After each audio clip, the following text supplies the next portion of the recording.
Kraft presents The Great Gildersleeve. The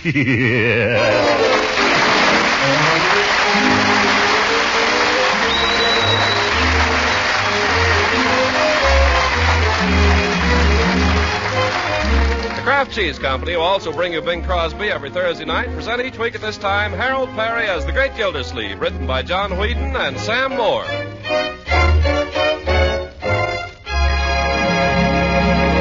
We'll hear from The Great Gildersleeve in just a moment. But first, if you've noticed that family favorites like Pabst-ett, the delicious golden cheese food, are sometimes missing from your dealer's shelves, remember there's a very good reason. Literally millions of pounds of dairy foods are being shipped abroad to help supply energy and the important milk nutrients our fighting men need. But dealers will usually have Pabst-ett in stock. And smart homemakers have learned what a wonderful extender it is for a host of wartime foods. Melted into a smooth cheese sauce, the grand cheddar cheese flavor of Pabst-ett gives real personality to leftovers of meat and fish and vegetables fixed in dozens of different ways. Pabst-ett is a tasty filling for the children's sandwiches, too, and it slices perfectly for serving with dessert or just by itself. Yes, for a delicious, nourishing, and economical help in preparing meals that'll give family appetites a real lift, ask your dealer for Pabst-ett in the round, flat package. Spelled P-A-B-S-T-E-T-T. Pabst-ett. Only 3 red ration points for a generous package.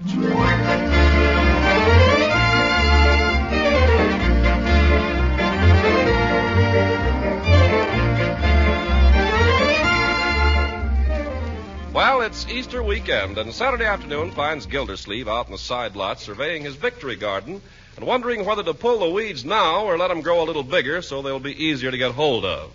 It looks as if they grow a little bigger, for from the window of the kitchen nearby comes the smell of good things in the oven. Let's follow him in and see what's cooking. Fee-fi-fo-fum. I smell something good. What's Bertie making there, Marjorie? Frosting for the Easter cake. Frosting? Yes, sir, and I guess it's about done. Bertie, What is it, Mr. Gildersleeve? You aren't going to put that delicious egg beater in the sink. Oh, no, sir. I'm saving it for Leroy. Leroy can lick the bowl. Give it here. Yes, sir. Yes, sir. Yum. Uncle Mort, you're looking cross-eyed. I don't want to miss any of it. Kitchen door. I'll go, Bertie. Well, wipe off your chin. Gildersleeve? Yes? Express. Sign here. Wait a minute. What is it? Crate. Sign here. I didn't order any crate. Name Gildersleeve? Yes? Sign here. Yes. Well, hold the egg beater. And hold it, too. I don't know what I'm signing this for. There. All right. One side, Bud. Wait a minute. One side. We don't want that great big thing here in the kitchen. Well, where do you want it? Make up your mind. I haven't got all day. Listen, I've got a good mind to report you to your superior. Brother, in 2 hours, I report to my draft board. Now, where do you want it? All right. Set it right down here. Soldier, pretty place. Hey! Careful. Don't you know we got a cake in the oven? Oh. That's the kind of service you get these days. What do you suppose is in the crate, Uncle Mort? I don't know, but we'll soon find out. Bertie, do you know where the hammer is? Right there in the vegetable bin, Mr. Gildersleeve. Just the place for it, too. Well, let's see now. Careful, Uncle Mort. It might be something breakable. Maybe I can pry the top up. Hey, Uncle, is that the express man? Uh-huh.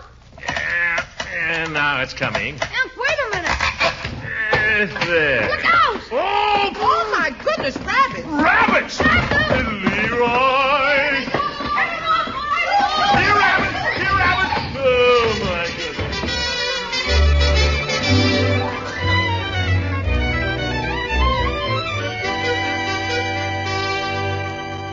Oh, now we'll never get them. They're under the refrigerator. Maybe if we had some food, we could get them to come out. Yeah, try some Popsies. Rabbits don't eat Popsies. I don't know, my dear. Popsies always tasted like rabbit food to me. Well, I could poke under there with a broom, maybe. Oh, no, you might hurt them. Those are very valuable rabbits. They cost me over $2. Remind me to ask you, Leroy, where you got the $2. Here, Bunny, here, Bunny, here, Bunny, here, Bunny. No, you'll never get them that way, Unc. You have to get down on your hands and knees. And they can just stay under there. Oh, Unc, we've got to get them out. They might get stuck under there. Those are Flemish giants. They grow fast. Yes. All right. It'll teach them a lesson, then. Oh, there he goes. I got him. I got one, Unc. Oh, Lord. Isn't he darling? Bring him over here, Leroy. Let me see. Oh, he's frightened. Look, he's shivering. Let me hold him, Leroy. No, let me hold him. Sure, here. Don't let him get away. That's a valuable rabbit. Oh, isn't he cunning? Feel him, Margie. Feel how soft he is. Ah. There, little bunny. Now, don't you be frightened. Look, Margie, look how he wrinkles up his little nose. Would you? Uncle Mort, you're doing it, too. I can't help it. He's making faces at me, the little rascal. You like him, Unc? Oh, he's as cute as the dickens, Leroy. How did you get him? Well, from an ad in Wonder Man Comics. I sent for them, only $2.17 express prepaid. Where did you get the $2.17? Oh, I got it. It's a great investment, Unc. It says in the ad. Boys, make big money raising rabbits. Yeah, well, I wouldn't count on it, my boy. As pets, rabbits may be fine, but... Who said anything about pets? I'm raising these rabbits to eat. To eat? Eat a little fuzzy, cunning, helpless little thing like that? Leroy, I think you're horrible. Marjorie, take this rabbit and put him somewhere. I want to get to the bottom of this. I got the other one, Mr. Gildersleeve. Well, give him to Marjorie, Bertie. There, now, Flopsy and Mopsy. Come on, we'll find a nice, safe, warm place for you, away from that awful Leroy. Yes. Now, young man, why was I not consulted before you bought those rabbits? Well, I wanted to surprise you, Unc, for Easter. You surprised me, all right. Where'd you get the money? All of it? Of course. All of it. Well, the 17 cents I had. All right, but what about the $2? Well, you know those old, rusty, no-good old roller skates I got Christmas before last? They were very excellent skates when I gave them to you. I thought Santa Claus gave them to me. We won't argue about that, young man. All right. Anyway, they were always getting in your way, and anyway, I outgrew them, and anyway, one wheel was busted, so I traded them with Piggy. Did you tell him the wheel was busted, broken? Well, he doesn't need all the wheels. He just wants to make a pushmobile. Yes. Nevertheless, that was not a very honest thing to do, Leroy, was it? Well, he swapped it for a spark coil that wouldn't spark. I'm glad to hear you didn't get the best of it. Now, stop beating around the bush and tell me, where did you get those $2? Well, you know the spark coil? You just told me about it. It wouldn't spark. Yeah, so I traded it. Who'd you trade it to? Michael. Mrs. Ransom's little niece? I mean nephew? Well, he wanted it, Unc. He kept pestering me for it. Did you tell him it wouldn't work? Did you? Well, gosh, Unc, you wouldn't want me to give him a spark coil that works. They're dangerous. He might get a shock. He might get it. All right, you charlatan. What did you trade the spark coil for? Come on, what did you trade it for? $2.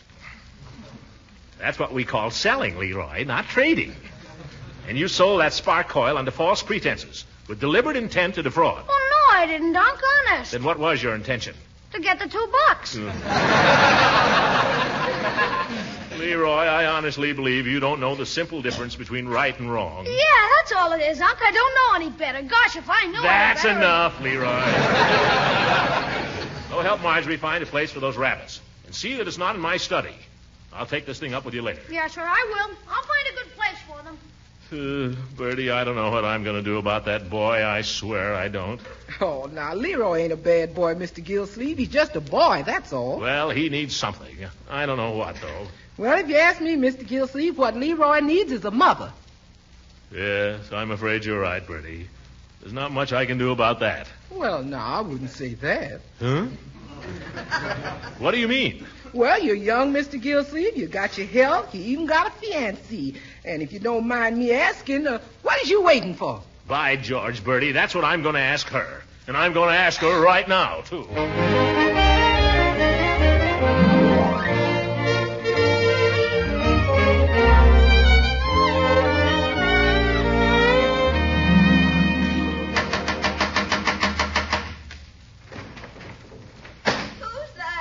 The Easter Bunny. Throckmorton,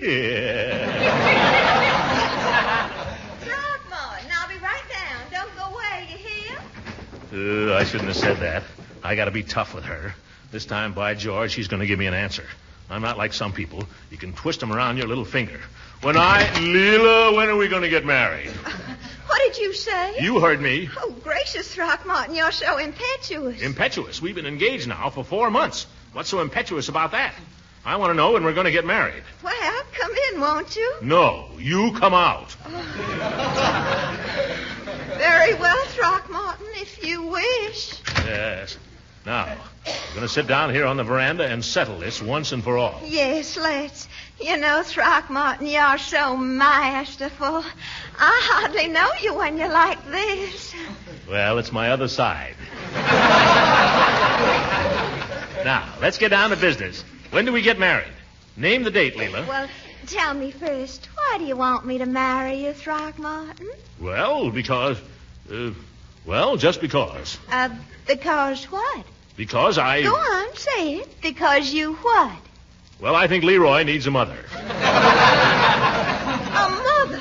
Is that all I am to you, a mother for Leroy? Now, Leela, I didn't say that. Well, I guess I know what you were thinking, and I can give you your answer right now. Now, Leela, don't fly off the handle. Let's be reasonable about this thing. Throckmorton, I am the soul of reason, I assure you. I've thought it all over, and I've decided that we have no business getting married till after the war. After the war? But, Leela, that may be a long time. Well, you asked me for my decision, and that's it. I'll marry you the day the war is won. That settles it. What? I demand a second front.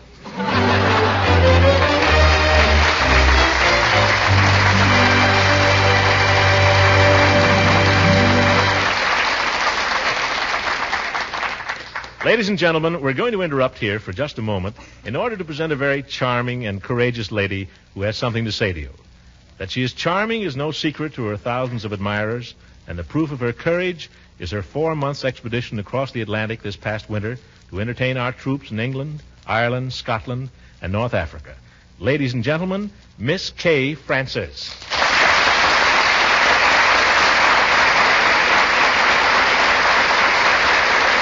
Thank you. Ladies and gentlemen, I ask your attention for 1 minute. 1 minute isn't very long, but in this very brief minute that you hear my voice, men are dying for you. Dying on distant battlefields, in strange waters. Men from Nebraska, Illinois, Texas, boys from across the street, boys that you know. Right now, while I speak to you, 60 seconds in a minute. How many times 60 men are dying for you? And as they die, they are remembering home, remembering us, wanting to come home, knowing they never will. Are we worth remembering? Are we worth coming home to? No. Not unless we do all we possibly can to win this war. And our possible all is so little compared to what they give. We are not asked to give, but to lend our dollars to our government, to carry our share of the $13 billion needed in the second war loan. Lend your dollars right now, right this minute, while those men are giving their lives for you. You'll get your dollars back. Thank you, Miss Francis.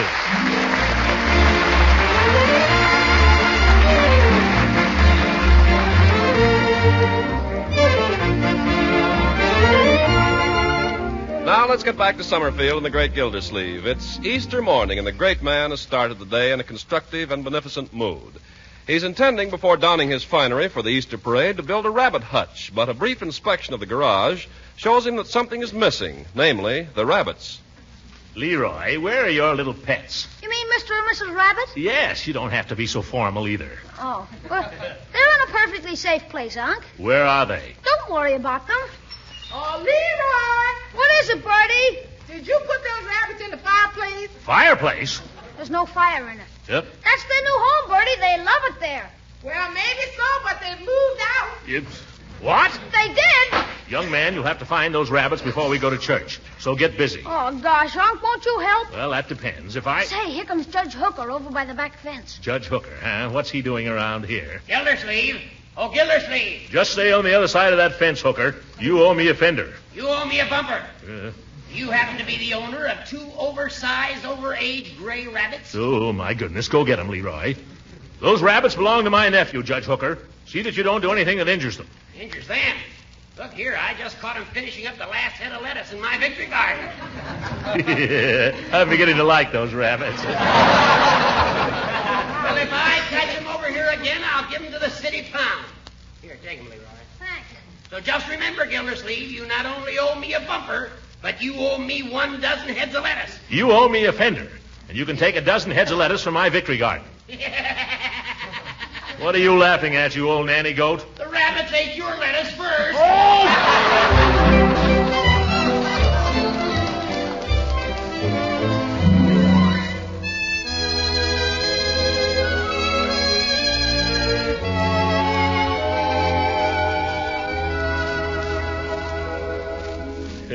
Now, let's see. Handkerchief for the breast pocket. Need a flower for my buttonhole. Better put on the silk hat just to see how the whole thing looks. There. Ooh. Hi, George Gildersleeve. You're a handsome fellow in the cutaway. Yes, sir. Come in. Sam, come on down. Mrs. Ransom is here, and Marjorie wants to take everybody's picture. Oh, good idea. I'll come right now. Leroy, I wonder if you could find me a flower somewhere for my buttonhole. Okay, what do you want, an Easter lily? No. Leroy, just something small and suitable. Oh, hello, Leela. Mm-hmm. Oh, happy Easter. Well, happy Easter to you, too, Throckmorton. Oh, that's a beautiful costume, my dear. Everyone will be saying, lucky Gildersleeve. Oh, now, Throckmorton. But you look simply angelic in your gray trousers and cutaway, doesn't he, Marjorie? Oh, he always does. He looks all ready for a wedding. Let's not go into that. Come on outdoors, everybody, and we'll take your picture. Ben's got the camera out there. Well, are you sure there's time, Marjorie? Your uncle and I are going to church. Oh, we all are. Of course, Leela. Come on. Well, hello, Mr. Gildersleeve. Happy Easter. Oh, thanks, my boy. The same to you, Ben. Now, where do you want us to stand? Oh, right there beside the lilacs would be all right. Oh, fine. I'll put some lilac in my buttonhole. Just stand anywhere, really. It isn't too much trouble. Now, if you could just smile, please. How's this? Well, I got you. That one ought to be fine. Now, who's going to take our picture? I'll do it, Marge. Yeah, I'll do it. Oh, I take better pictures than anyone in the family. He has been lucky. All right, Leroy. Where shall I stand, Marge? Well, right beside me. Here? Well, that's where I am already. Can't you get a little closer? Oh, I guess so. All right, now look at her, you big goof. Oh, I am looking at her. Ben, honey, why don't you put your arm around her waist? Oh, gosh, right here in front of everybody? Why not? Well, all right. Say, this is quite comfortable.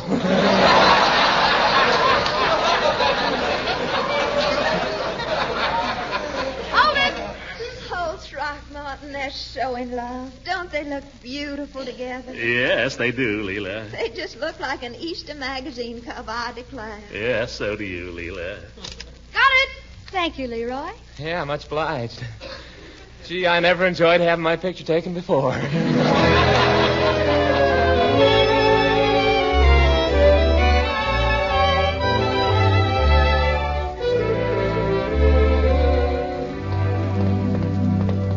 By George, I'm glad we decided to walk, Leela. It is nice. Yes, sir. Oh, good morning, Dr. Pettibone. Happy Easter. Good morning, Doctor.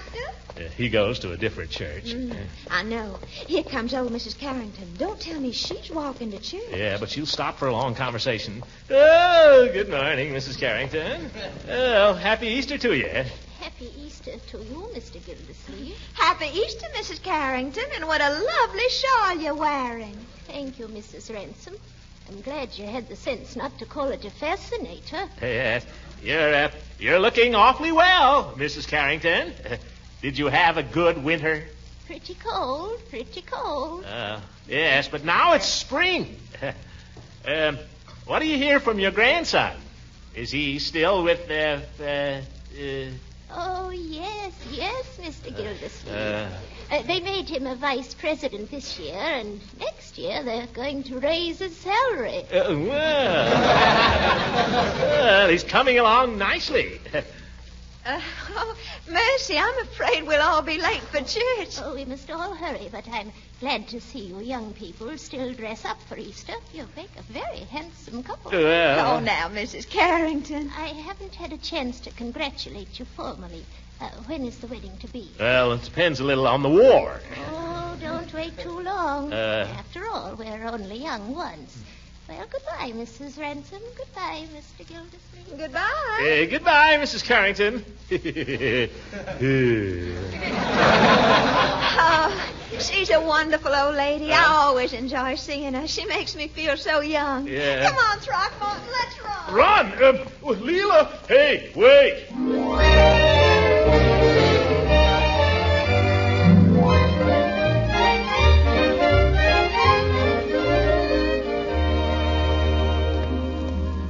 Well, Leela, there's nothing like the feeling when you've been to church on Easter.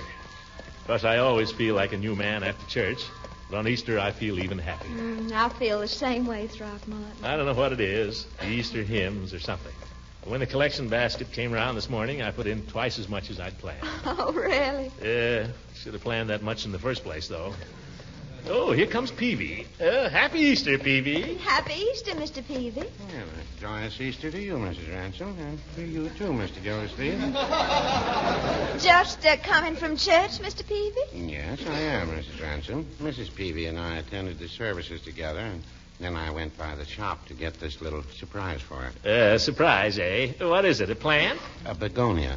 I've given her a potted begonia every Easter since we've been married. Listen, Peavy, if you've given her a begonia every Easter, she couldn't possibly be surprised when you walk in with this one. Well, no, I wouldn't say that. But you've already given her 20 or 30 begonias for Easter. 31. I know because Mrs. Peavy saves the pots. Yes.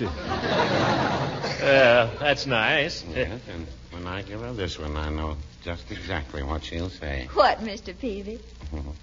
She'll say, Richard Peavy, don't you know it's wicked to be extravagant? Yes, but that's not extravagant, Richard. Well, I know that, Mr. Gildersleeve. So does Mrs. Peavy. That's just her little way of acting surprised. I think it's a very sweet way, too. I do myself. Anyhow, she always says it, and then she gives me my surprise.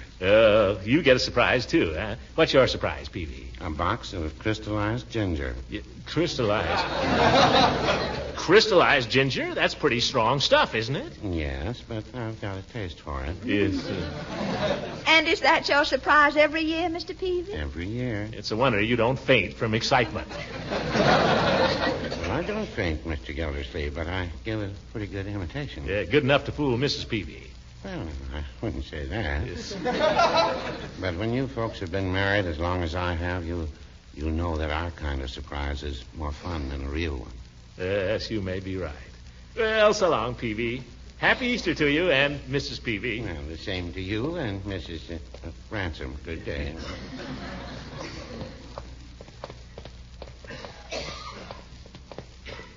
Throckmorton, Yes, Leela? was there any war news today? Well, apparently the Allied forces made substantial gains in El Milang region. Throckmorton, Yes, Leela? isn't it wonderful that Mr. and Mrs. Peavy are so happy after all these years?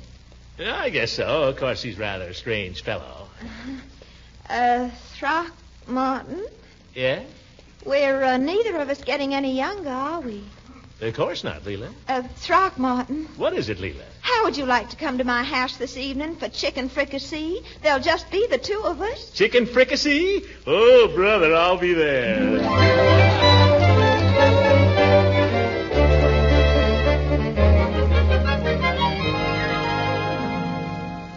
That was a wonderful dinner, Leela. I'm glad you liked it, darling. Maybe I overindulged a little. Oh, I didn't notice. That's because I didn't overindulge any more than usual. You were so cute sitting at the head of my table serving my dinner and all. It looked natural somehow. Guess I'll smoke a cigar. You know something, Throckmorton? I've been nervous in this house the last few days. What on earth is there to be nervous about? Oh, nothing in particular. Sometimes I think I hear strange noises in the night. But, you know, with you here, I don't feel nervous a bit. Fine. But when you're not here, I do feel nervous. And maybe you ought to see Dr. Pettibone. Get some vitamins. Oh, fish. What did you say, Leela? Nothing. Throckmorton, I've been thinking. Yes, Leela? Maybe Leroy shouldn't wait till after the war to have a mother. Oh. Huh? Leela, will you? What do you mean, Throckmorton? Could you marry me before the war is over? Well, for Leroy's sake, I might consider it. How about next week? Now, Throckmorton, don't be so impetuous. Well, June's a nice month for weddings. Yes, it is. June 1st. Well, that's awfully soon. June 1st. Well, I think we might say the first week in June. Oh, darling, this is the happiest Easter of my life. Really, honey? Sure. Why, everybody ought to be married. It's a law of nature. 2 by 2, male and female. A girl for every boy in the world. Hey, Unc, what do you think? Leroy, what? Mr. and Mrs. Rabbit just had quintuplets.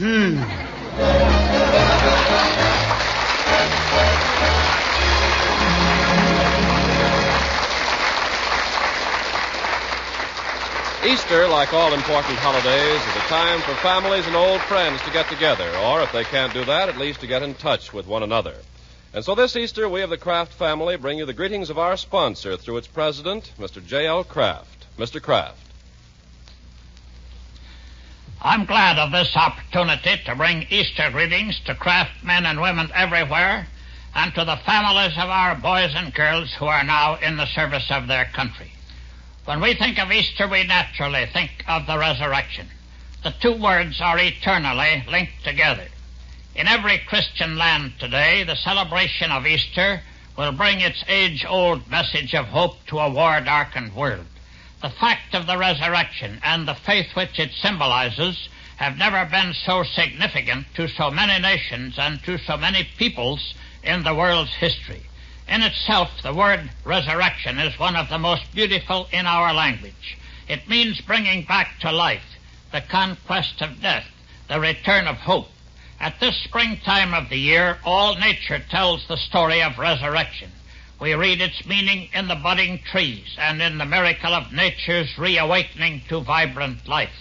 There is still another significance to the word resurrection, to bring back to memory that which was forgotten or lost. And it is upon this meaning of resurrection that I have been reflecting on this Easter Sunday. While our boys are away fighting for freedom around the world, enduring hardships, loneliness, weariness, we on the home front have a high responsibility toward them. While they are absent, our virtues grow in their minds and our shortcomings are forgotten. Let us so live our lives that their ideals will not be shattered when they return. Let us make them as proud of us as we are proud of them. And so it seems particularly fitting to me that each of us at this Easter time should resurrect and strengthen our faith in God and in the ideals of our forefathers. That faith and those ideals on which this nation was founded and by which it grew strong and great. As youngsters, our mothers taught us to say when we pray, "Now I lay me down to sleep. I pray thee, Lord, my soul to keep." I have just had a letter from one of our own boys in North Africa in which he says that 8 men of his group kneel at their bunks every night and speak this prayer as they go to sleep. It means something to them. It meant something to us as children. Let us then, as we think of these simple prayers, resurrect the trusting faith of our childhood and approach God understandingly. Let us resurrect and renew our strength in the God-given pioneer virtues.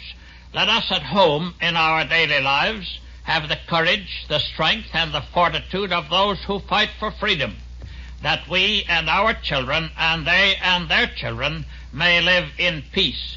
They are counting on us, depending on us, to maintain their ideals of home and family until they join us again, and in this we cannot fail them.